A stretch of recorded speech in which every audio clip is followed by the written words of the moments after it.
रायगड जिल्ह्यातील 10 नगरपरिषद निवडणुकांचे वेळापत्रक जाहीर झाल्यानंतर उमेदवारी अर्ज भरण्यास सुरुवात झाली असून महाड नगर परिषदेच्या राजकीय हालचालींना आज विशेष वेग आला। 2 दिवसांपूर्वी राष्ट्रवादी काँग्रेस पार्टी आणि भाजप यांनी जोरदार शक्ती प्रदर्शन करीत नगराध्यक्षसह 20 नगरसेवक यांचे उमेदवार अर्ज दाखल केले, तर आज मंत्री भरतशेठ गोगावले यांनी जोरदार शक्ती प्रदर्शन करीत शिवसेना पक्षाच्या स्वबळावर नगराध्यक्षसह 20 नगरसेवक यांचे अर्ज दाखल केले।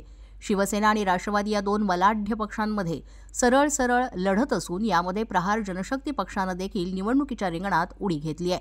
प्रहार जनशक्ती पक्षाकडून 2 तरुण चेहरे नगरसेवक पदासाठी निवडणूक लढवणार असून नगराध्यक्ष पदासाठी अपक्ष उमेदवार पराग वडके यांनी उमेदवारी अर्ज दाखल केलाय। पराग वडके हे राष्ट्रवादी शरदचंद्र पवार पक्षाचे शहराध्यक्ष असून महाड नगरपालिका निवडणुकीमध्ये उद्धव बाळासाहेब ठाकरे, शरदचंद्र पवार पक्ष आणि काँग्रेस यांची युती झाल्यामुळे पराग वडके यांचा पत्ता कट झाला आणि त्यांनी थेट नगराध्यक्ष पदासाठी अपक्ष म्हणून अर्ज दाखल केला। महाड नगराध्यक्ष पदाचे अपक्ष उमेदवार पराग वडके आणि नगरसेवक पदासाठी प्रहार जनशक्ती पक्षाचे 2 तरुण चेहरे यांना महाडकर स्वीकारणार का, हे आता पाहणं गरजेचं ठरणार आहे। जागृत महाराष्ट्र न्यूज, रामदास चव्हाण, महाड, रायगड।